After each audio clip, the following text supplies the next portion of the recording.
You know who it is. It's your man and not your boy, Double K Cooley. Remember, always keep your head on a swivel because it can happen to you. And you don't want that to happen. But today, we're going to talk about United States of America and Mexico. And are they going to go to war? I don't think so. But a lot is going on across the border and on our soil. There's ICE raids being going on. There's federal detention centers being made with crazy names. And I want to know you guys' opinion. Have you heard of this? Mexican citizens have recently protested against gentrification and mass tourism in Mexico City, particularly in neighborhoods like Condesa and Roma, according to the news reports. These protests were fueled by rising rent and living prices, driven in part by influx of foreigners, including remote workers. While some of these demonstrations were peaceful, a group of protesters reportedly turned violent, smashing windows and looting businesses, including some restaurants in the tourist central areas. Graffiti containing messages like "Get out of Mexico" and "Gringo" were also reported, reflecting some protesters' anti-foreign segment. However, the Mexico City Anti-Gentrification Front, one of the organizations behind the protests, condemned the violence and denied the protests were xenophobic, stating instead they were results of government failures to address the issue of gentrification and affordabilities for locals.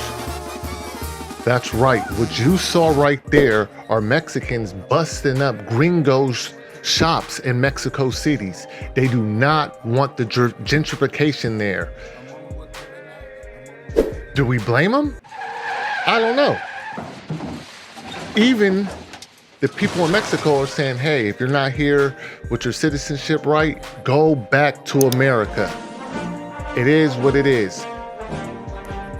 So, tell me in the comment section, do you think that's inappropriate for the people of Mexico City to tell the gringos of Mexico to go back home? Well, let's check this video out, okay? This is a federal detention center called Alcatraz, or I don't even know how to explain it or pronounce it, but check it out. Deep in the Florida Everglades, tonight President Trump says this massive migrant detention camp built in just 8 days has an unusual deterrent to prevent any escapes. Don't run in a straight line. Run like this. He calls it Alligator Alcatraz. It's meant more as a joke, but the more I thought of it, the more I liked it. With gators clearly visible outside, NBC News getting a first look inside. The partnership with the state has been great, right? Acting ICE Director Todd Lyons telling us the goal is to keep detainees here no longer than 2 weeks, where they can appear before a judge and be deported from the camp's existing runway. How would you respond to critics who think that this is not where immigrants should be housed?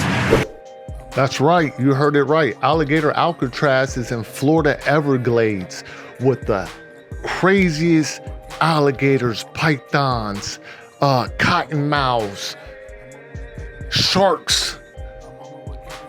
So if you're trying to escape, you're going to have a very, very, very hard time doing that. This federal detention center was only built in 8 days, 3,000 beds, and is on an airstrip to ship you straight back to where they're taking you. I don't know. It could be Hades. It could be China. It could be Mexico. Wherever they came from illegally, they're gonna get you back. Don't trip. It's a lot going on. So always keep your head on the swivel. You know who it is. He's a man and not your boy, Double K Cooley. And be safe out there with the ICE raids, with the crossing the border patrol. There's a lot going on. Be safe. Love your family. Get outside and do the right thing.